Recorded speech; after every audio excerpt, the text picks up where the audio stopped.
Jemanyi kati ngenda kutulugunyizibwa nga wembadde ntulugunyizibwa nga bambuuza nteekamu ssente nga era bagenda kuntulugunya obusibe buntame mpaka nga mbawadde passport gye sirina naye ngumye kuba kooti entadde mu mateeka nze nakitegedde nga bwe batateekawo bya passport kuba bajja ewange ne bakebera nga teriiyo bagenda kumpamba naye obusibe buggwa na buli omu njagala nkimanyi alaba vidiyo eno naawe nkya bagenda kuleeta kuba bangi abaliyo nga tebalina misango naye oba toyina ssente bakusiba busiba temutulaba mu bbaasi nga tuyitawo ne mulowooza ffenna tuli babbi bantu bangi Uganda tekyalimu mubbi wabula omwavu bagenda kusiba omwavu mu ggwanga gwe mubbi gwe muyeekera gwe buli kimu bagenda naawe kusiba naye tulina okwerwanako kati Museveni tukooye n'embeera kuba weetuli tulwanirira ddembe lyaffe nze sigenda kusirika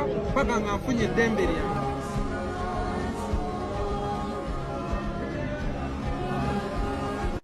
Alright, omulungi atugoberera ku mukutu gwa Credible Media UG. Salaamu alaikum warahmatullahi wabarakatuh. Ganja Fadi gemanya tubaza okulike anti mutambula naffe nabwe ekyo tubasaba okusubscribinga okulikinga omu n'okusharinga kikulu content waffe twongera tukulike anti tutambula ffenna wakati mu kubaweereza okutandika ne video ya Sami ngitandise lwa nsonga okulaga ebintu nga ebitambula mu ggwanga. Recently wano amawulire agabadde gatambula ge gaba political prisoners oba abantu abakwatibwa lwa nsonga za byabufuzi okuviira ddala mwaka gwa 2021 2020 awo nga twaprochinga akalulu okutuusiza ddala wano we tuli ba Olivia Lutaya n'abasibe bangi nnyo nnyini ddala bamachete Sanya Muhyiddin akakoozo ye yateereddwa eguli etwaliba wadde ne President Robert Kyagulanyi Ssentamu bye yayogedde ku nsonga eyo. So tutandise ne vidiyo eyo okulaga nti realistically waliwo embeera etatambula bulungi mu ggwanga lwa nsonga za byabufuzi. Bantu bangi nnyo abavaayo boolyawo okulaga obutali bumativu ku bintu ebitambuzibwa ne bahandolingibwa ng'oboolyawo abalabe b'eggwanga. Kati omwana oyo Sami the Mighty Family ye yakwatibwa mu processions oba mu kwekalakaasa kuno okwa march to the parliament nga balaga obutali bumativu ku nsonga z'obuli bw'enguzi mu parliament oba olyawo n'ebitongole ebirala ebya gavumenti naye ng'ekigenderwa ku mulundi guno baali batunulidde nnyo parliament. Reason being nti twalaba abantu nga baspeaker ba parliament nga amannya gaabwe gali mu mizogo bano oba galabiseeko mu nsonga z'obuli bw'enguzi obulake n'obulabbayi bakamishona abatuula mu bifo ebinene mu parliament abantu nga ba prime minister baministers ab'enjawulo tujjukira ensonga z'ekkalamujja nga nabo balabiseeko mu nsonga ezo ez'obuli bw'enguzi. Naye ng'omulamwa ogwaleero gwaba artists oba abantu abali mu art industry bannamiziki abawandiisi b'obutabo bannakatemba n'abagwa mu kkowe eryo butya ebyobufuzi bino gye biba affectinzeemu. Realistically bannabitone bangi nnyo oba olyawo abakoseddwa ensonga z'ebyobufuzi n'ebyobukulembeze. Recently awo bannabitone nga ab'ekiwayo ekimu nga bakulibwamu Dirisa Kenzo batandikawo federation. Ekigendererwa kya federation eyo kutakabanira ddembe ly'aba artists oba olyawo ba artists bafune mu biyiiye byabwe privileges zaabwe basobole okulabika nti ate bazifuna.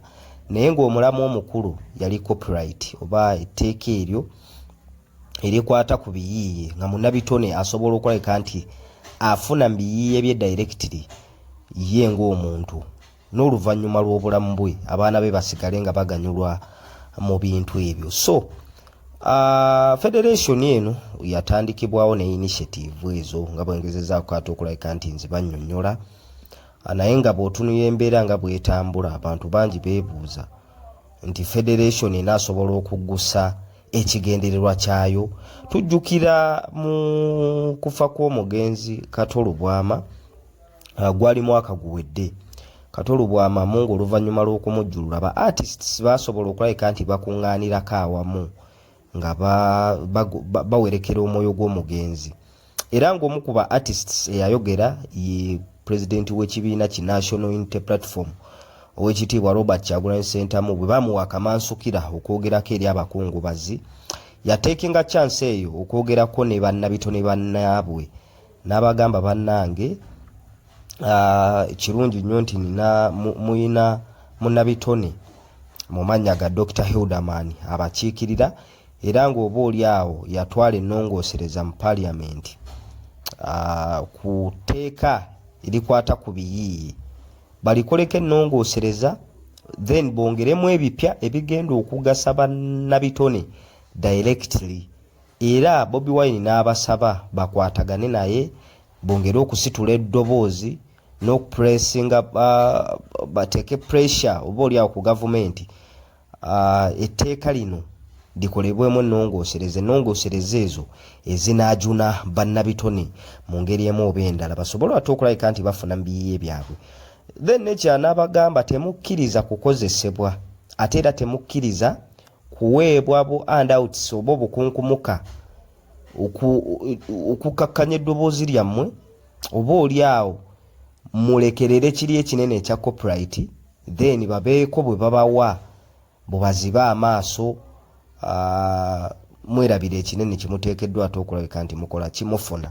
So oluvannyuma lwa speech ezo Bobi Wine ba artists bangi nnyo abaavaayo ne bamwambalira nga balaga nti gwe wava mu industry yaffe ey'aba miziki ne bannabitone toteekeddwa kutwogerera ffe tumanyi kye tukola. Abantu abo nno amaloboozi ago gaali gakulembeddwamu Dirisa Kenzo kati ye president wa federation then n'abayimbi abalala bagezaako okulabika nti bamubaakinga. Njukira ne Ziza Bafana oyo yayisaamu eddoboozi naye recently wano tumulabi ng'oba oli awo yejjusa statements ze yakola ku statement za Bobi Wine n'agamba bannange bansonyiwe saamanya nti omukulu oba oli awo yalengerera wala n'ayagala ogezaako ate okulabika nti tukola ki atulabula. Saawa zino Dirisa Kenzo akulira federation era nga yeyandibadde ng'eddoboozi eddene eryogerera ba artists n'okubakulemberamu okulwanirira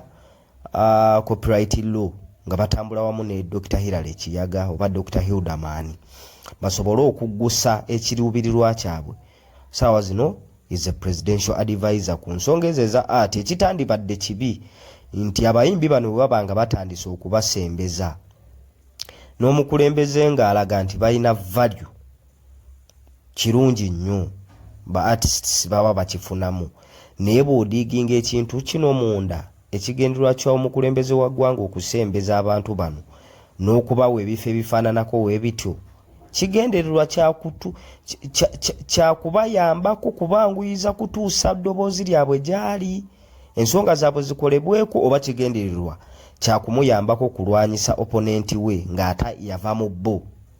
Kuba kaakati bw'otunuulira abantu abaweereddwa ku bifo ebyo ebya presidential advisor atujjukira omukyala Catherine Kusaasira bamu bwa advisor bw'ensonga za Kampala ne tulaba ng'eddoboozi lye n'ebigambo bye agezaako okulabika nti alumba ab'oludda oluvuganya gavumenti abakulira Robert Kyagulanyi Ssentamu ku sayidi eyo. Then ne tulaba n'omukyala Nakanguubi full figure oyo naye ng'atabuse okufaako obufi era ng'ebigambo ebiyita mu kamwa ke bikaawa okukira omususa naddala ng'abyolekeza president w'ekibiina ki National Unity Platform n'afuna n'omulimu awo ku TVM kwagezaako ate okulabika nti akanyugira kwagezaako okulabika nti acriticinga ebijja n'ebitajja ku Bobi Wine oyo nno baamuwa bwa advisor okitegeera nitulaba ne Buchaman ku nsonga za ghetto we naye tumulaba olulimi lwe lutagala ate bwakomawo eno bannange siyambiddwa bwe batyo ne babateekaawo. Kati abantu kye beebuuza nti Dirisa Kenzo ono ekifo ekyamuweereddwa kyamuweebwa lwa nsonga za byabufuzi kulwana Robert Kyagulanyi Ssentamu oba kyamuweebwa kuyambako ba artists kufuna ebyo bye bateekeddwa kufuna mu bitone byabwe. Kaakati saawa zino we have to watch the space nga approaching akalulu ka 2026 twalabyeko ba artists ab'enjawulo nga Dirisa Kenzo abakulembeddemu n'abatwala mu State House byebyo bifaananyi bye mulaba ku screen. Ba artists ab'enjawulo twalaba abanene nga Bebe Cool twalaba banene nga Dr. Jose Chameleon era oyo yavaayo n'agamba nti omusiru yekka yalwanyisa gavumenti eno okuvaayo. Twalaba aba artists nga ba Gravity, twalaba ba Alien Skin n'abayimbi abalala bangi nnyo nga bwe mwabalaba ne mbifaananyi awo weebali. So mu mbeera ezifaananako bwe zityo kiyolese lwatu nti oba oli awo waliwo abayimbi abalaze nti bo bagenda yimirirawo ne gavumenti ya Mwami Museveni, nekyeraga lwatu nti eriyo n'abayimbi abagenda okulabika nti bayimirirawo n'eddoboozi ly'abantu, kuba bwe tudda mu byaddala ebiri ku gurawundi ebinyigiriza abantu bingi nnyo. Kyokka ate abantu be bamu be balina okugenda okuwagira abayimbi bano nga bastaginze concerts oba ebivulu byabwe. Bano abakola ng'emisolo babajjako mingi nnyo ne bateekamu kingi ne bafuna kitono. Bano abagenda mu malwaliro nga teri ddagala. Bano abagenda oba oli awo abatambulira ku nguudo zonna ezaawo mugoka agatuli ezirimu agannya agatagambika. Bano abantu be bamu abatalina busobozi kutwala baana baabwe mu masomero olw'ensonga nti financial muscles zaabwe nnafu ddala. Bano abavubuka abali unemployed newankubadde nti basomye bakadde baabwe batunze obubuzi batunze obutaka ne babasindika mu masomero okusoma. Bano betwogerako abalabi bannaabwe nga bawambibwa olw'okuvaayo okwogera ku nsonga z'ebyobufuzi n'okwogera ebibanyigiriza be balina okugenda mu bivulu by'abano abayimbi.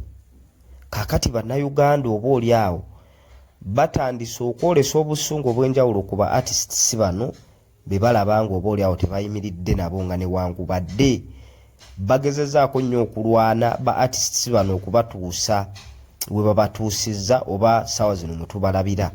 Bw'otunulira abaana bano nga bajoyininze okuyimba, for instance ekyokulabirako tuwekya Gravity omutujju, endabika ye n'embeera mwe yali bannayuganda okuwagira okutuusa awo n'otuuka ku extent ekola statement ezibakudaalira. Gravity wa Nakyejo, Gravity wa Walumbe Zaaya nga yakajja. Bw'omutunya ne Gravity ono ebyaddala bannayuganda bamukubyeko enfuufu. Bannayuganda bamulabiridde ne famire Emisa Kisemakula yavaayo nga yeebaza abawagizi be n'agamba mubaddewo era nsiimidde ddala mutubeereddewo ne famire ze zaffe kati ettama kweriri kati. So abayimbi bano bannayuganda kye basinga ate okulabika nti babeetaagamu kwe kulabika nti nabo babajjukira. Tosobola kusasula bawagizi bo n'obamalayo kuba obwo obusobozi tobuyina nti ogenda bbawa birabo ogenda bbawa ssente. You don't have that capability. Naye ky'olina kwe kulabika nti oba oli awo munnayuganda yenna bw'abaako embeera mwayita emunyigiriza okola ng'eddoboozi.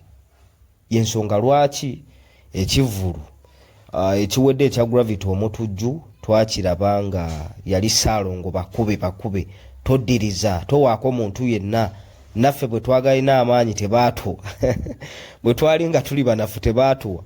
Y'embeera bannayuganda oba oli awo gye balaze gye bagenda okusasulamu ba artists bano abalaga nti tebali ku sayidi yaabwe. Bannayuganda be bamu era amaloboozi tugawulira nga bavaayo ne bagamba tugenda kuvujjirira obuwagizi baffe ku abo bonna ba artists oba bannabitono abalaga nti batambula naffe abakozesa ebitone byabwe mu kuyimba mu kuwandiika ne mu kuzannya okusitula eddoboozi lyaffe n'okuexposinga oba oli awo obunafu bwa gavumenti.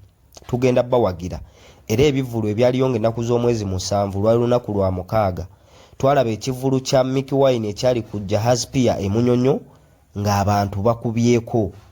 Oyo y'omu ku bakozesa amaloboozi gaabwe okulaga nti ayimiridde wamu ne bannayuganda n'okulaga nti takkiriziganya n'ebyo byonna ebitambula nga binyigiriza omuntu wa wansi. Ne tulaba ba Mary Hats Batumbeetu bali ku Theatre La Bonita ku bivulu ebimu ebyaliyo ku ennaku z'omwezi nga 7 olunaku olw'omukaaga wiiki ewedde be bamu ku baafuna successful show era abantu bajjula. Kakati bw'otunula ebivulu ebirala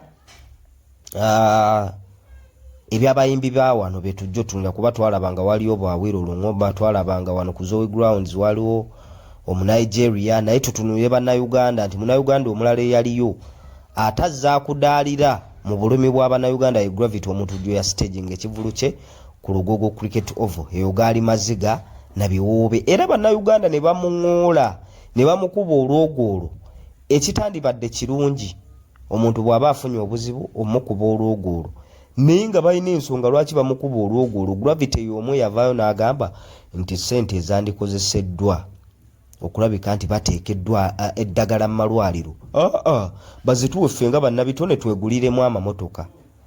Ezo statement ozikola ku muntu eyalaba Gravity ng'ajja.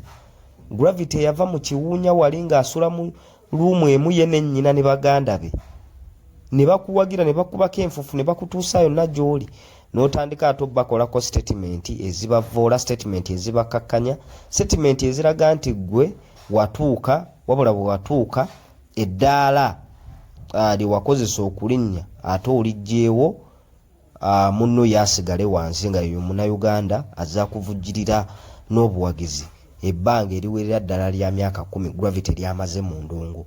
So ekivulu ekyo baakiboola era kakati bw'otunula campaigns eziriwo nti buli muyimbi alaga nti ali ku side eno alaga nti takozesa ddoboozi lye kwanja nsonga ziruma Bannayuganda. Social media yonna eraga nti bagenda mu boycottinga.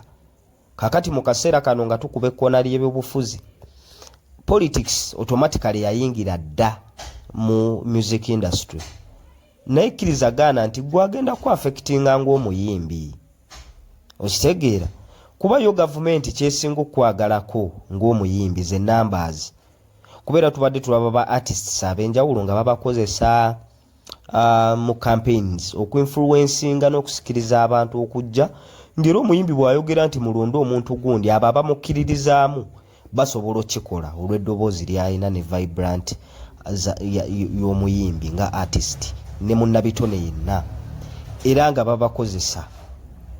Tujjukira akalulu ka 2016 President Museveni we yakozesa ba artists ab'enjawulo betwandiise cream de la cream abaaliyo ebiseera ebyo ba Dr. Jose Chameleone, ba Bebe Cool, tujjukira Juliana, tujjukira omukyala Irene Nambiru, tujjukira Rema Namakula, tujjukira omuyimbi Ajaluna Mubiru, tujjukira omuyimbi Munji Matovu, tujjukira Good Drive Freddy and Wizo, tujjukira omuyimbi Soya Baako ne MP saidi zeyo ebuyikwe Judith Babirye, tujjukira abayimbi nga King Saha oyo naye yaliko mutubonga naawe nga ne wankubadde essaawa zino oyo mu ku Bannayuganda gwe basinga okulayika nti baserebulatinga kuba bamulabira ddala ng'ayimirira ku ebyo ebibanyigiriza balabira ddala ng'atambudde nabo. Tujjukira abayimbi bangi nnyo ng'era bwengezezaako okubamenya abali mu projekiti eyo bakozesebwa mu nsonga z'ebyobufuzi. Era batujjukira akalulu ka 2026 obusungu Bannayuganda bwe baayina babeetonza era abayimbi nga Rema Namakula baavaayo ne beetonda nti bannange mutusonyiwe. Abayimbi nga Ajaluna Mubiru nga Bannayuganda bagambye nti bannange tugenda boycottinga, twawagidde omuntu waffe bwati ne bwati wabula mu mwasazeewo kulaga nti buli kimu kyonna kitambula bulungi kuba bw'otulina akayimba ako ebyalimu tubonga naawe nga ebigambo bye baasengeka biraga nti Uganda yatuuka ne gyeraga. Bwe boogera ku nguudo, bwe boogera ku byenjigiriza, bwe boogera ku buli kimu kyonna baalaga nti kitambula bulungi.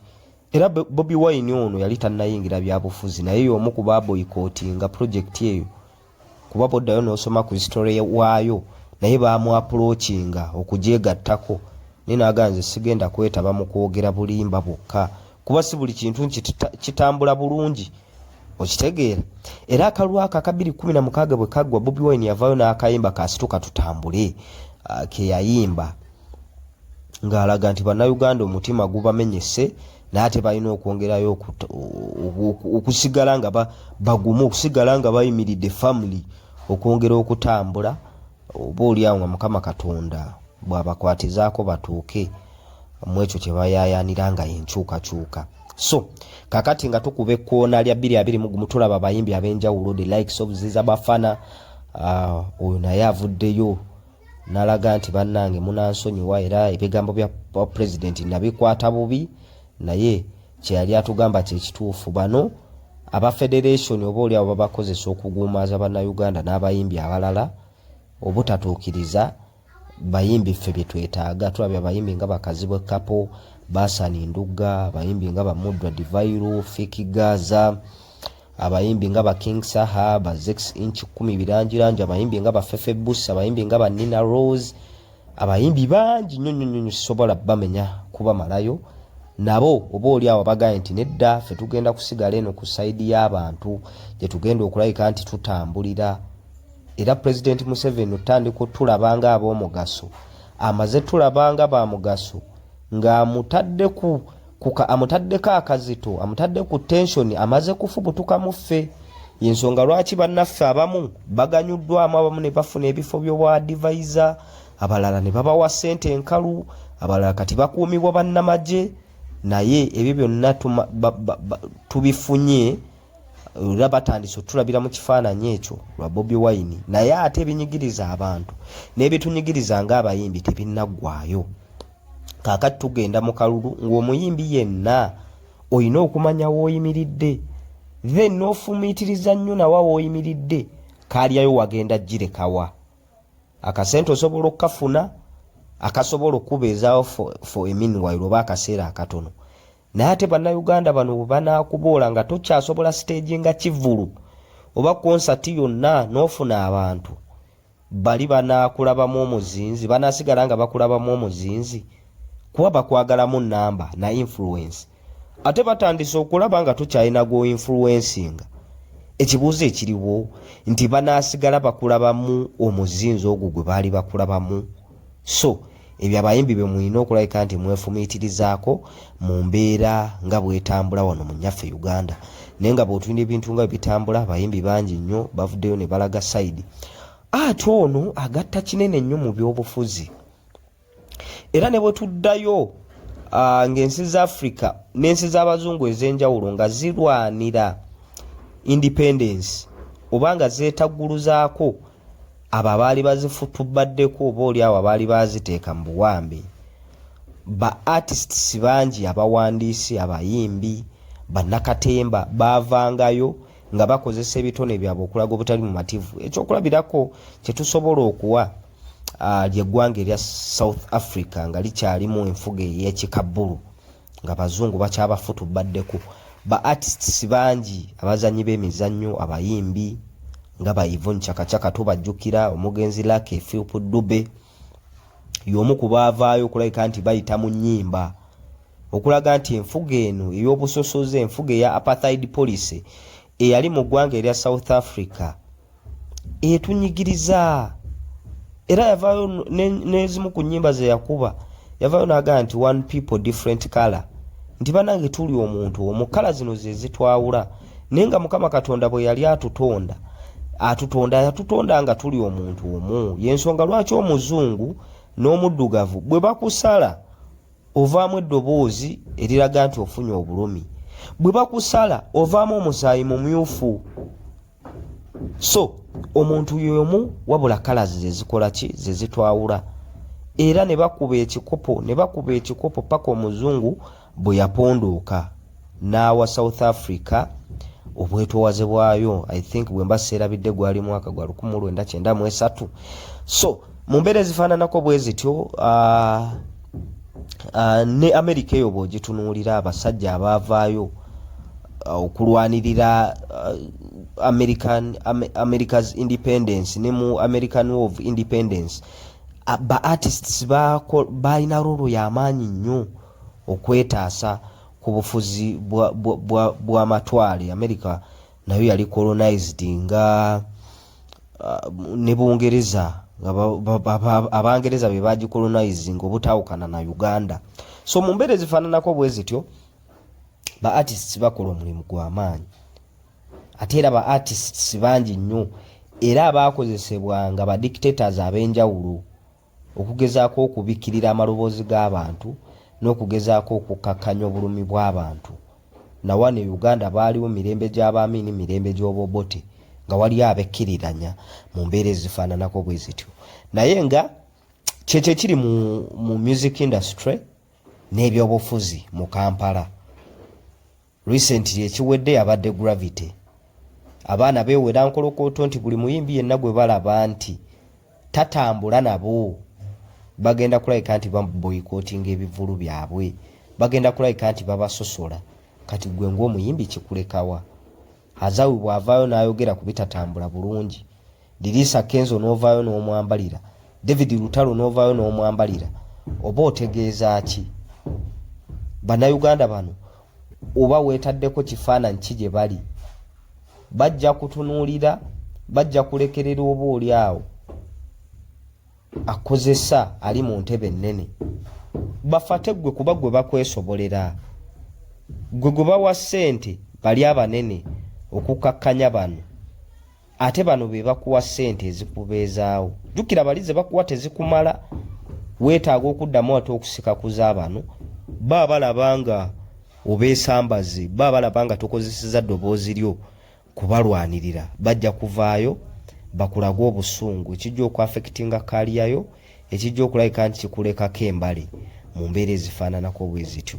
So ebintu bwe bityo bitambula e Kampala, Uganda, ensonga za byabukulembeze, ensonga za byabufuzi ezayingira butereevu mu art industry, ng'ate era tebisobola kutaggulukuka okujjako nga Bannayuganda bafunye ekyo kye bayayaanira. Bannayuganda bye bayayaanira kye kibayayaanira obukulembeze obugenda okulabika nti buli muntu nga tebatunuulidde mawanga, tebatunuulidde region kimuva, tebatunuulidde ddiini, tebatunuulidde buyigirize bw'olina. Buli muntu afuna kyateekeddwa ofuna, buli muntu agabana ku keeki y'eggwanga lye equally. Ng'omwana asomye emirimu asobola okugifuna wano mu ggwanga n'ebweru w'eggwanga, ng'ate bw'aba agifunye bweru wa ggwanga, gavumenti egezaako okulabika nti emulondoola, gavumenti egezaako okulabika nti emutambulizaako eriiso aleme kufuna buzibu bwonna. Ensonga za byansasula, ensonga za byakutulugunyizibwa mu ggwanga gy'aba alaze. Tulaba bannyinaffe bangi nnyo olw'ebbula ly'emirimu eri wano e Kampala, Uganda, abasitula ne bagenda mu kyondo ky'abawalabu okusingira ddala okufuna emirimu naye batulugunyizibwa. Abamu babakomezaawo mu makeesi nga Mukama Katonda abajjuludde olw'okutulugunyizibwa kwe basanga ewantu eyo. Bafuna emisaala si gye mingi ennyo naye era ne gigibwako omusolo gavumenti, naye ate ng'ekisinga okubaluma nti bwe bafuna obuzibu gavumenti tevaayo okulabika nti esitula ddoboozi lyabwe kubadduukirira. Bannayuganda kye basinga okulabika nti beetaaga kwe kugenda mu malwaliro nga mulimu eddagala, kwe kugenda mu malwaliro ng'omunaku n'omugagga bonna bafuna obujjanjabi bwe bumu. Bannayuganda kye basinga okulabika nti beetaaga kwe kugenda kwe kutambulira ku nguudo ezigenda okulabika nti zikuuma obulamu bwabwe nga buli seefu. Obubenje bungi nnyo obufunibwa lwa nguudo mbi. Bannayuganda kye beetaaga okulabika nti bafuna zi service delivery, naye ate ensimbi ezandikoze ebyo bwe bawulira nti zigabanibwa abanene abatuula mu masiga amanene mu gavumenti n'ebitongole ebyenjawulo mu gavumenti, kijja sigala nga kibabobbya omutwe, kijja sigala nga kibaluma bongere okwopozinga gavumenti eno eriko n'abo abagitembeeta nga mwe muli n'abayimbi ab'enjawulo ne bannabyabufuzi ab'enjawulo. So Munnayuganda kyasinga okwetaaga kwe kulabika nti education system eneetereera. Lwaki tetutunuulira ensi ezikoze ekyo mu education system nga zifulumya ba job creators okusinga ba job seekers? Ekyo omuzungu yakituteerawo kwongera kutusigala nga atufuga neocolonialism, asigale nga akyatutambuliza ku ntulize. Ne bwe tuba nga tufunye obuyigirize, bwe tuba nga obwongo bubikkuse, lwaki abantu be tulina abeeyita abayivu mu gavumenti tebakyusa education system eno? Ne tuba nga ebintu bye tukola bitugasa nga Bannayuganda, ne tubaako bye tuproducinga nga Bannayuganda. Munnayuganda kyasinga okwetaaga oyo omulimi kwe kulabika nti gavumenti emubaakingako wakati mu kumuwendo kwa ennungi, wakati mu kumufunira akatale k'ebyamaguzi bye both wano mu ggwanga ne mu diaspora. Bannayuganda ebyo bye basinga okulabika nti beetaaga era bye bibatakabanya. Era ensonga lwaki omukulu nga Robert Kyagulanyi Ssentamu afunye obuwagizi obw'enjawulo ne ba leader of opposition ababaddeho okuviira ddala ku Kawanga Ssemwogerere, ba retired Colonel Dr. Kizza Besigye babadde n'ababakkiririzaamu olw'ensonga nti wabaddewo era ebibakola ki ebibanyigiriza. Ate Munnayuganda ebimu ku byandimuwadde essuubi, kale omukulembeze abeerewo akoleko kyakoze tugeze akwasaganyizza nguudo akoze bulungi naye ng'ebyobulimi balaba nga bannayuganda tebitambudde bulungi, then bagende mu kalulu majority esalewo bafune kuona alese manifesto egamba nti bannaffe ebyobulimi engeri akageri kekiri nti ekonome yaffe bakaboni yaayo agriculture nze byengenda okuteekako amaanyi balonda oyo ajje naye akoleko byakoze batunuulire obuzito bwe n'obunafu bwe kwe baba basinziira okumulonda, naye wakati munnayuganda nga yaggwamu essuubi nga ne bwagenda mu kalulu oba oli awo tasuubira nti gwanaalonda y'anaakulembera oba y'anaafuga. Okusingira ddala kigambo okukulembera kyekisaana okuyisa mu matu g'abantu kuba kyekituufu. Abantu tebasaanye kufugwa, basaanye kulemberwa. Kati bannayuganda babe n'essuubi eryo nti bwe banaagenda mu kalulu bajja kulonda oyo anaabakulembera alangirirwe.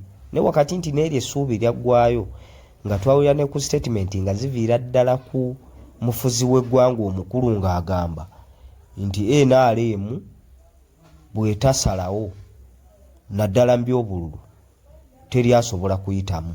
Tujjukira akalulu akeekayunga akannakwedde, ensi yonna ke yalaba nga nnakwedde alina amaanyi ag'enjawulo, wabula pulezidenti n'akola statement eyo ate era ne kiba ne tulaba ng'omwami simanyi muwonge yayiseemu mu mbeera ezifaananako bwe zityo. Ebyo byonna byaleka emitima gy'abannayuganda nga bennyamivu. So kati gwe yenna munnabitone njagala okozesa obwongo bwo omanye sayidi kikwonayimirira. Bannayuganda abakujje gye wava yonna abamutuulira nti baali ba street kid baasulako myala gye nakivubo, abalala tubalaba nga baava luweere eyo nga basiiwufu bw'otunula vidiyo zaabwe enkadde weewuunya, abalala tubalaba nga baali oba oli awo tebafaananikako.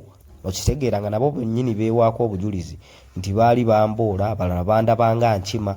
Ne mu kaseera kano nga bannayuganda baakuteekako akazigo wenna oteke na buteke nyooti, ne bakulaba nga oba oli awo totambula nabo.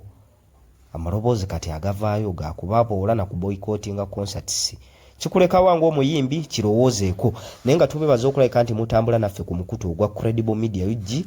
Atambula naffe bambi tukwebaza okulabika nti osubscribinga, olaikinga wamu n'okusharinga content waffe. Twongera ate okulabika nti tambula naffe, mwongera ate okulabika nti mutambula naffe kituwa amaanyi n'embava okwengera okubaweereza. Ganja Fadi ge mannya Credible Media UG gwe mukutu. Salaamu alaikum wa rahmatullahi